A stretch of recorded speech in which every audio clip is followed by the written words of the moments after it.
우리는 매일 자격을 시험받는 세상에서 살아갑니다.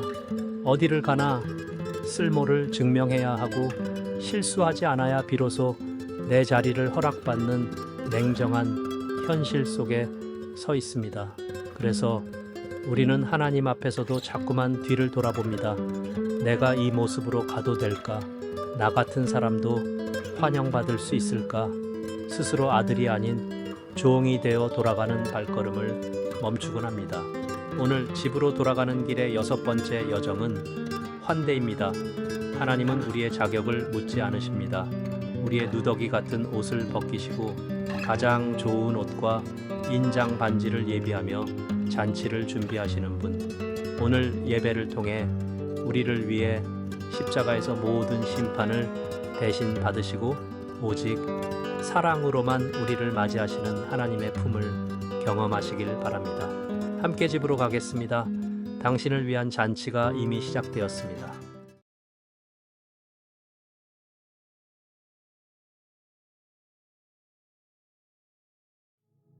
여호와여, 주의 장막에 머무를 자 누구오며 주의 성산에 사는 자 누구오니까? 정직하게 행하며 공의를 실천하며 그의 마음에 진실을 말하며 그의 혀로 남을 허물하지 아니하고 그의 이웃에게 악을 행하지 아니하며 그의 이웃을 비방하지 아니하며 그의 눈은 망령된 자를 멸시하며 여호와를 두려워하는 자들을 존대하며 그의 마음에 서원한 것은 해로울지라도 변하지 아니하며 이자를 받으려고 돈을 꾸어 주지 아니하며 뇌물을 받고 무죄한 자를 해하지 아니하는 자이니 이런 일을 행하는 자는 영원히 흔들리지 아니하리이다.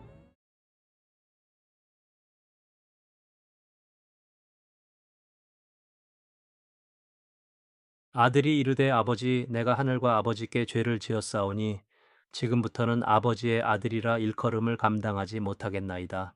하나 아버지는 종들에게 이르되 제일 좋은 옷을 내어다가 입히고 손에 가락지를 끼우고 발에 신을 신기라.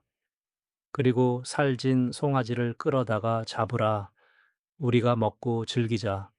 이 내 아들은 죽었다가 다시 살아났으며 내가 잃었다가 다시 얻었노라 하니 그들이 즐거워하더라.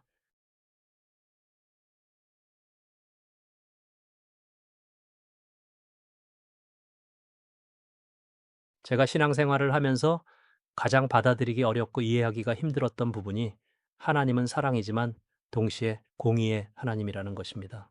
요한일서 4장 7절과 8절을 보면은 사랑은 하나님께 속해 있다면서 하나님이 바로 사랑이라고 말씀하고 있습니다.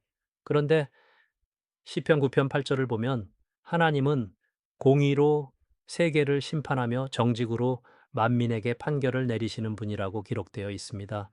사랑은 용서를 낳지만 공의는 심판을 부릅니다.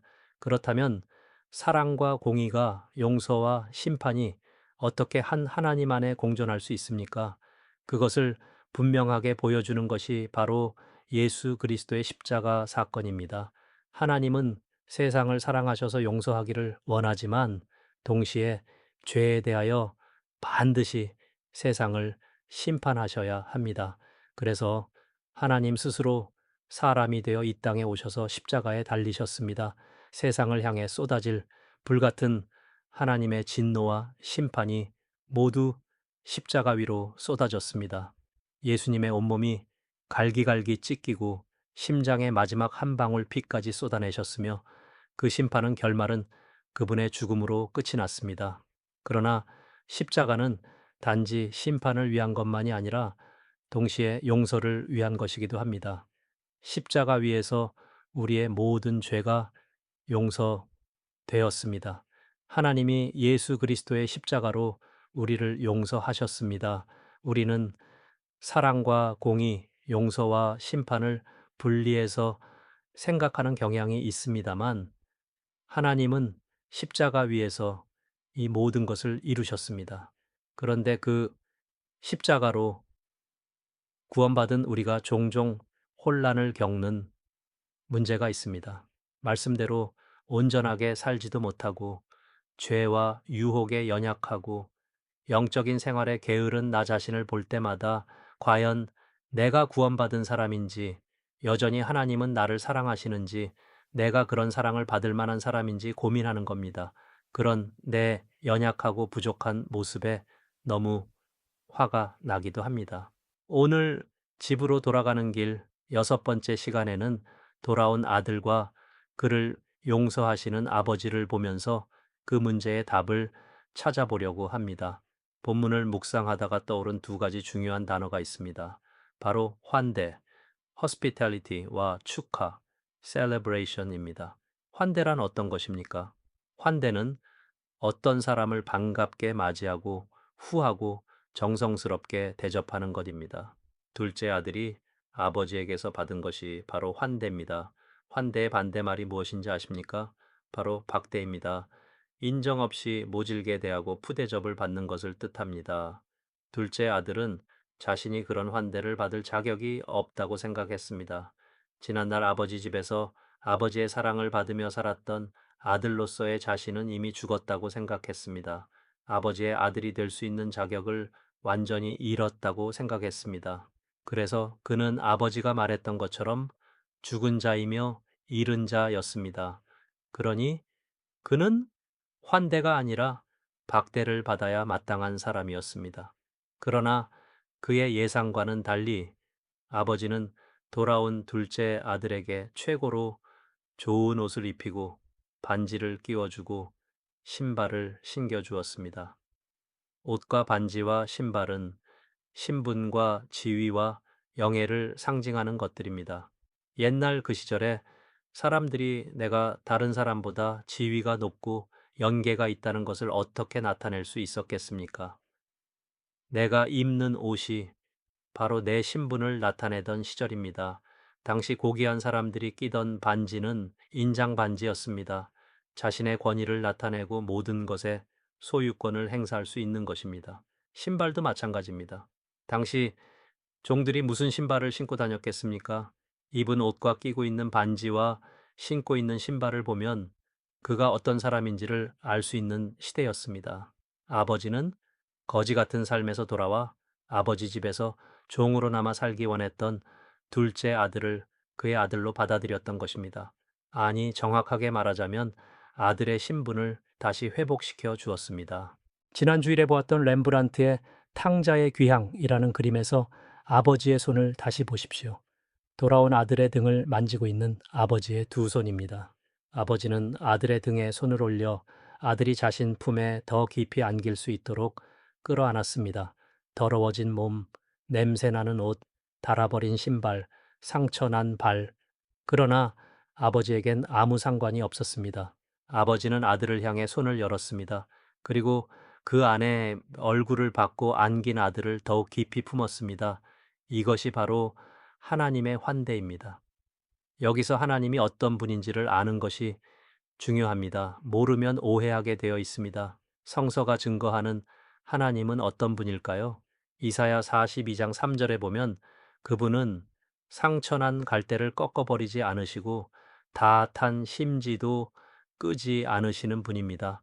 시편 34편 18절에 보면 그분은 마음이 상한 사람들에게 가까이 계시고 마음이 깨어지는 아픔으로 깊이 뉘우치는 사람들을 구원하시는 분입니다. 에스겔 33장 11절을 보면 심지어 그분은 악인조차도 그들이 죽는 것을 기뻐하지 않으시고 그들이 악한 길에서 떠나 사는 것을 원하시는 분입니다. 하나님은 그런 분입니다. 그 누구라도 그 어떤 모습으로라도 하나님께 나아온 자를 아무 조건 없이 그 모습 그대로 따뜻한 품에 안으시는 것이 하나님의 환대입니다. 우리 역시 그러한 하나님의 환대를 이미 받은 사람들입니다. 하나님의 환대를 받은 사람은 자신을 환대할 줄 압니다. 무슨 말입니까? 아버지가 회복해준 아들의 신분을 스스로 종으로 여기면 안 된다는 것입니다. 아버지는 너를 다시 아들로 받겠다는데 내가 자꾸 아들의 자격이 없는 사람이니 종으로 살겠다면 그것은 아버지를 모욕하는 것입니다. 나 자신을 환대하지 못한다면 있는 모습 그대로 나를 자녀로 받으신 하나님을 대적하는 것입니다. 오늘 우리의 모습이 어떠하든지 이미 우리는 예수로 옷 입고 언약의 반지를 끼고 복음의 신을 지는 하나님의 자녀들입니다. 비록 우리 안에 연약함이 있고 반복되는 실수와 허물이 있지만 그것이 우리가 우리 자신을 환대하지 못하는 이유가 된다면 우리가 받은 하나님의 환대를 우리의 연약함, 실수, 허물과 다시 맞바꾸는 격이 되고 맙니다. 그렇게 하나님의 환대를 값싼 은총으로 만들면 안 됩니다. 언제나 하나님이 우리를 환대하시기 위해 치른 대가를 기억해야 합니다. 하나님은 아들인 예수 그리스도의 생명을 그 대가로 주셨습니다. 히브리서 10장 10절은 말씀합니다. 이 뜻을 따라 예수 그리스도의 몸을 단번에 들이심으로 말미암아 우리가 거룩함을 얻었노라. 여기서 단번에라는 단어에 주목하십시오. 예수 그리스도의 희생은 짐승을 잡아 죄를 용서받는 구약의 제사처럼 필요할 때마다 매번 반복되는 것이 아닙니다. 예수 그리스도의 희생은 단번에 속죄를 완성하셨습니다. 그 공로로 우리가 죄를 용서받고 하나님의 자녀가 되었습니다. 그런데 이미 하나님의 자녀인 내가 부족한 게 많다고 해서 자녀의 자격이 없다고 생각한다면 그것은 예수 그리스도를 또 십자가에 못 박아야 한다는 말입니다. 아닙니다. 하나님의 환대를 받은 나는 또한 나의 환대를 받을 충분한 자격이 있습니다. 하나님의 환대를 받은 사람은 다른 사람을 환대할 줄 압니다. 구약 하나님이 무시무시한 폭군의 이미지로 다가오는 분들도 있겠지만 그것은 하나님을 잘 모르기 때문에 갖게 되는 오해입니다. 구약 성서를 보면 율법에 명시할 만큼 하나님께서 관심을 가지셨던 사람들이 있습니다. 바로 고아, 과부입니다. 율법은 고아와 과부를 잘 돌보도록 규정하고 있습니다. 또한 나그네를 압제하지 말고 잘 대접하도록 규정하고 있습니다. 고아, 과부, 나그네, 그들은 모두 사회적 약자이며 누군가의 환대가 필요한 사람들입니다. 하나님께서는 그들을 환대하라고 명령하신 것입니다. 특히 나그네에 관한 규정에서 밝힌 그 이유가 감동적입니다. 출애굽기 22장 21절은 너는 이방 나그네를 압제하지 말며 그들을 학대하지 말라. 너희도 애굽 땅에서 나그네였음이라고 말씀하고 있습니다. 이스라엘 백성들도 나그네 시절이 있어 하나님의 환대를 받았기에 같은 나그네들을 환대해야만 한다는 것입니다.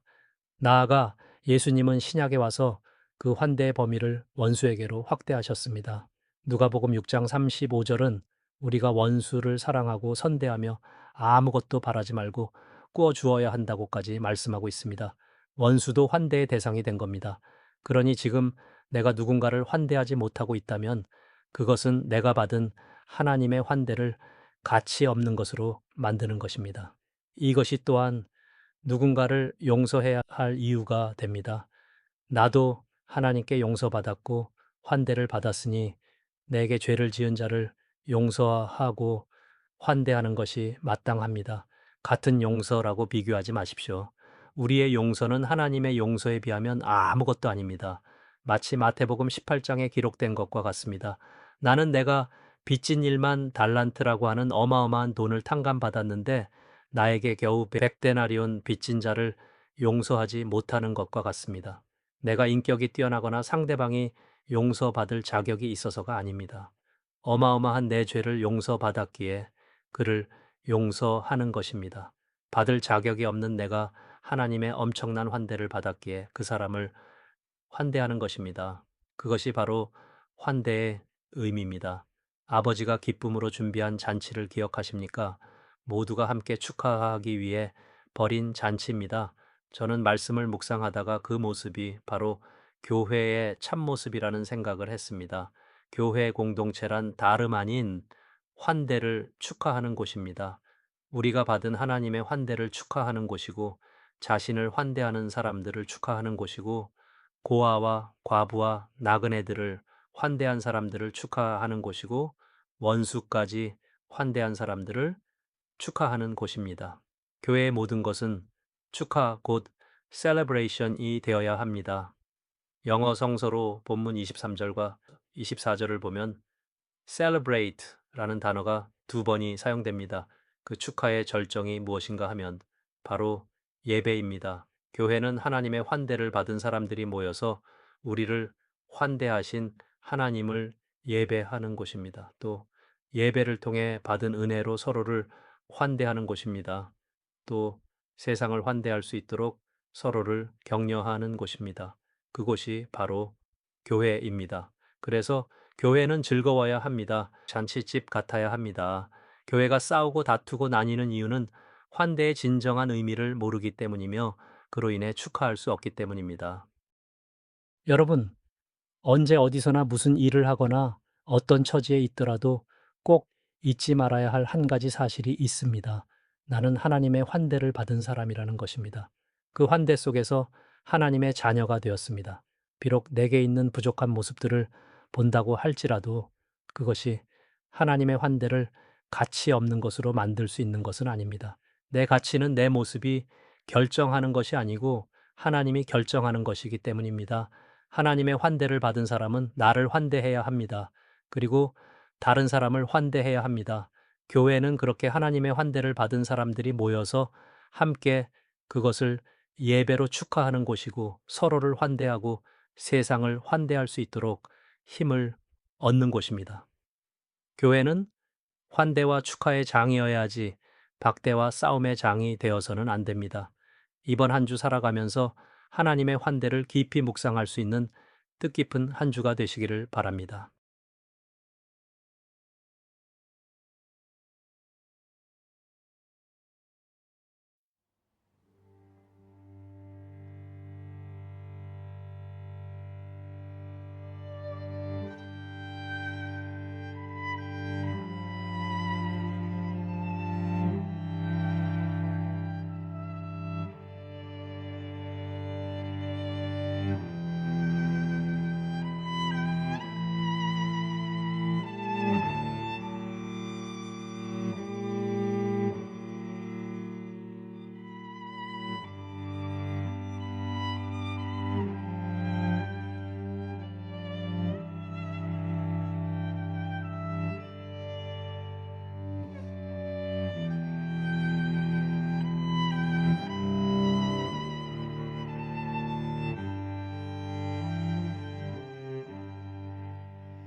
사랑과 공의의 하나님, 오늘 우리는 말씀을 통해 집으로 돌아가는 길 위에서 우리를 기다리시는 아버지의 얼굴을 봅니다. 주님, 우리는 세상 속에서 늘 증명하며 살았습니다. 쓸모 있음을 입증해야 자리를 얻었고 성과를 내야 인정을 받았으며 실수하지 않아야 사랑받을 수 있다고 믿었습니다. 그래서 때로는 하나님 앞에서도 아들이 아닌 종의 마음으로 사랑받는 자가 아닌 평가받는 자의 긴장감으로 서 있었습니다. 하지만 주님은 오늘 우리에게 말씀하십니다. 우리의 누더기 같은 몰골보다 우리의 돌아옴 자체를 기뻐하신다고 말입니다. 우리를 씻기시고 가장 좋은 옷을 입히시며 잃어버렸던 아들의 반지를 다시 끼워주시는 그 환대 앞에 오랫동안 굳어있던 우리의 마음이 녹아내리기를 원합니다. 간절히 기도하옵기는 이곳에 모인 한 사람 한 사람이 나를 환대하기 위해 당신의 전부를 내어주신 십자가의 사랑을 깊이 경험하게 하옵소서.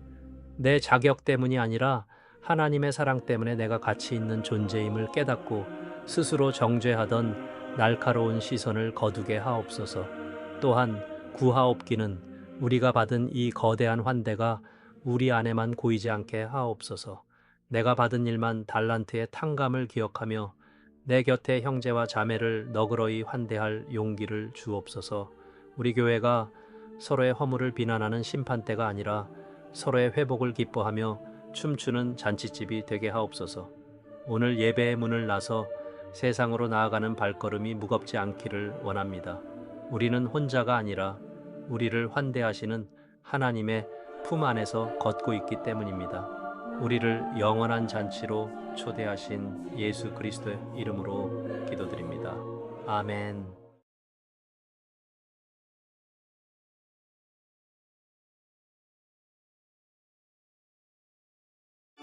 열심히 일했다는 것이 곧 하나님을 잘 믿었다는 의미일까요? 어느새 7번째 여정입니다. 우리는 그동안 집을 떠난 둘째 아들의 이름에 주목해왔습니다. 하지만 오늘 성서는 우리에게 묻습니다. 한 번도 집을 떠난 적 없는 누구보다 성실히 아버지를 섬겼던 첫째 아들은 과연 얻은 자였을까? 성실함이 독선이 되고 헌신이 불평의 이유가 될 때 우리는 아버지의 집 안에서도 아버지를 잃어버린 자가 됩니다. 얻었으나 잃어버린 자들을 향해 다시 한번 집 밖으로 걸어 나오시는 아버지의 발걸음을 따라가 보려 합니다. 다음 주 집으로 돌아가는 길 7번째 시간, 당신이 미처 알지 못했던 당신의 이름에 대해 이야기합니다.